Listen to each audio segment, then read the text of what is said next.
एक खास शख्सियत के साथ मुलाकात। देखिए जयदेव पटेल के साथ नंबर 1 इंडिया न्यूज पर रोजाना रात 9 बजे। नमस्कार व्यूअर्स, मैं जयदेव पटेल और आप देख रहे हैं नंबर 1 इंडिया न्यूज। आपका एक बार फिर स्वागत है एक खास शख्सियत के साथ मुलाकात प्रोग्राम में। आज हम बात करेंगे असम और पश्चिम बंगाल विधानसभा चुनाव की तारीखों का ऐलान हो चुका है, जहां पर असम में एक चरण में मतदान होंगे 9 अप्रैल को, तो वहीं पर पश्चिम बंगाल में 2 चरणों में मतदान होंगे 23 और 29 अप्रैल को। तो दोनों ही राज्यों के नतीजे हैं तो 4 मई को सामने आएंगे। ऐसे में कौन से मुद्दे हावी रहेंगे और इस बार एंटी इनकम्बेंसी प्रो इनकम्बेंसी कौन से राजनीतिक दल के लिए हावी रहेगा, फायदेमंद साबित होगा। इन्हीं तामों बात हमारे साथ खास सम्मान है राजनीतिक विश्लेषक अजीत शुक्ला। अजीत शुक्ला जी, आपका बहुत स्वागत है आज हमारे प्रोग्राम में। जी, अजीत शुक्ला जी, आपसे मेरा पहला सवाल है कि असम और पश्चिम बंगाल में चुनावी तारीखों का ऐलान हो चुका है, ऐसे में कौन से मुद्दे इस बार हावी रहेंगे? देखिए, अगर पश्चिम बंगाल की बातचीत की जाए तो पश्चिम बंगाल में जो है वो एसआईआर का मसला जो है वो बहुत ज्यादा हावी रहने की संभावना है, क्योंकि लगभग 16% मतदाताओं का जो है वो भविष्य उस पे टिका हुआ है।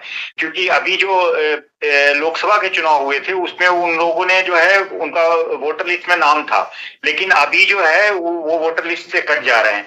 तो ये देखना बहुत लाजमी होगा कि वो किस तरह से कटे हैं और कैसे कटे हैं और किन किन लोगों के मतदाता कटे। लेकिन 16% बहुत ज्यादा मायने रखता है, क्योंकि वहां टर्नआउट जो है वो 80, 82, 84, 83% के आसपास होते हैं। मतलब 80% से एबव हमेशा हुए हैं पिछले अगर 4-5 इलेक्शंस के देखे तो लोकसभा और विधानसभा में। तो टर्नआउट ज्यादा रहे तो 16% वोट कटने का मतलब है कि एक बहुत बड़ा नुकसान होगा। हालांकि ममता बनर्जी इसके खिलाफ है, तो ममता बनर्जी सामने से तो ऐसा लग रहा है कि टीएमसी को नुकसान ज्यादा होगा, लेकिन ये चुनाव में ही पता चलेगा, उसके परिणामों में पता चलेगा कि किसको सबसे ज्यादा नुकसान होता है। अगर फर्स्ट हैंड डेटा देखें, अगर जैसे जो रिसेंट हिस्टोरिकल डेटा, उसके आधार पे टीएमसी मजबूत दिख रही है, लेकिन जो वोट कटा है उससे जो है वो कहीं ना कहीं जो है अनरेस्ट की स्थिति बनी हुई है टीएमसी में। बहुत सारे मैं जब वेस्ट बंगाल गया था तो वेस्ट बंगाल में टीएमसी कार्यकर्ताओं की बहुत ज्यादा नाराजगी थी एसआईआर को लेकर। और लोकल स्तर पे जो है एंटी इनकम्बेंसी तो एमएलए का है ही, 2011 से लगातार टीएमसी की सरकार है, तो लोकल एमएलए जो बहुत लंबे समय से जीते हुए हैं उन लोगों के खिलाफ जो है लोकल स्तर पे तो एंटी इनकम्बेंसी है ही, वो भी रहेगा अभी। अब ये देखना होगा, लेकिन ममता बनर्जी में उनका जो है वो पॉपुलैरिटी बहुत अच्छी है।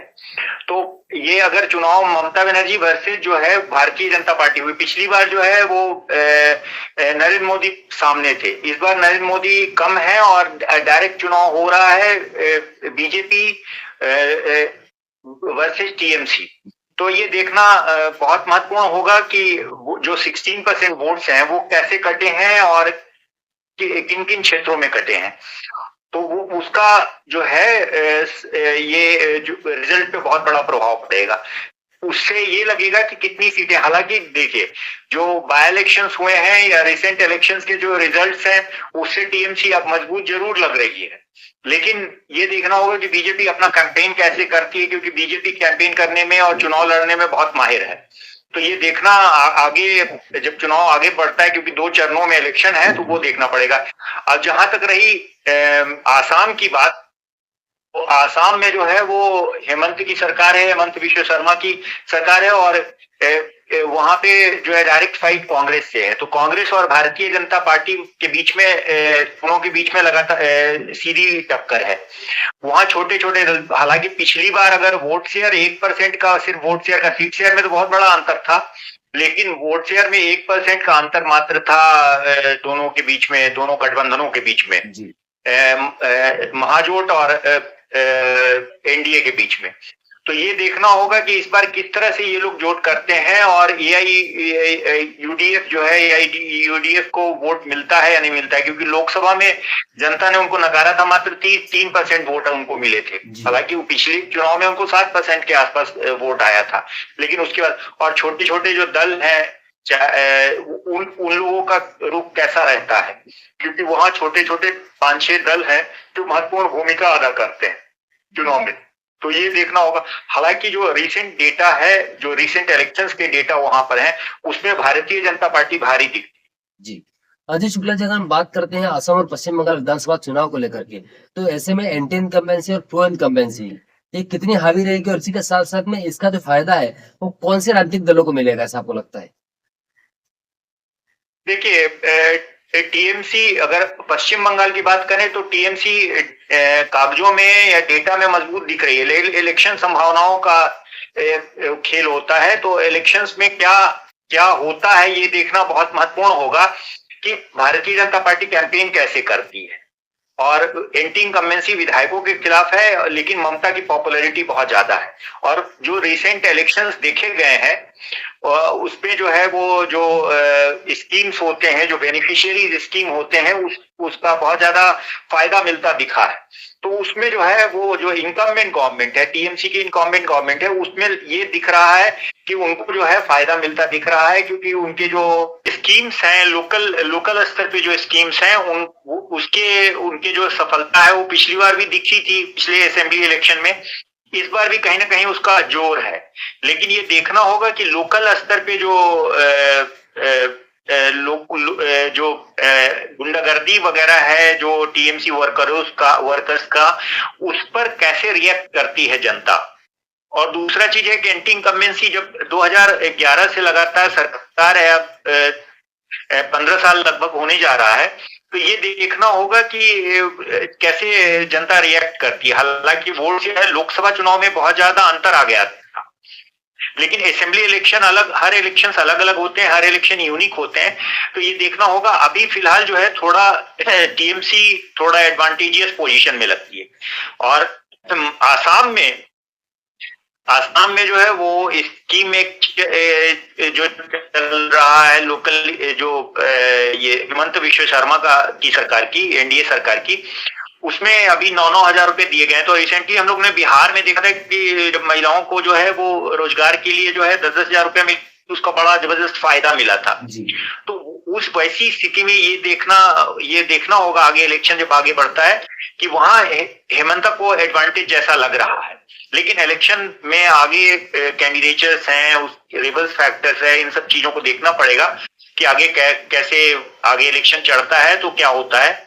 लेकिन अभी जो है दोनों स्टेट में इनकम्बेंट गवर्नमेंट थोड़ा एडवांटेजियस पोजीशन में लग रही है। अजीत शुक्ला जी, आपसे मेरा एक आखिरी सवाल है कि असम और साथ ही पश्चिम बंगाल विधानसभा चुनाव की अगर हम बात करें तो क्या यहाँ पर सीधी टक्कर दो राजनीतिक दलों के बीच होगी या फिर कहीं ना कहीं त्रिकोणीय मुकाबला होने की संभावना भी दिखाई दे रही है? त्रिकोणीय मुकाबला होने की संभावना बेहद कम है, क्योंकि अगर पश्चिम बंगाल की बात करें तो पश्चिम बंगाल में जो है कांग्रेस और लेफ्ट पार्टी हाशिए पर आ गई है।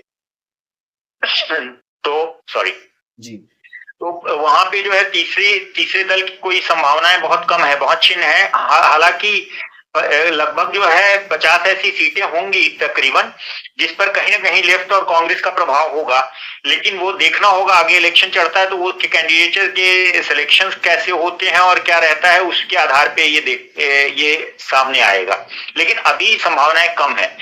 उधर ही उस तरफ जब अगर आसाम में देखते हैं तो आसाम में छोटे छोटे दलों का बहुत ज्यादा प्रभाव है, लेकिन उनको देखना पड़ेगा कि वो किस गठबंधन के साथ है।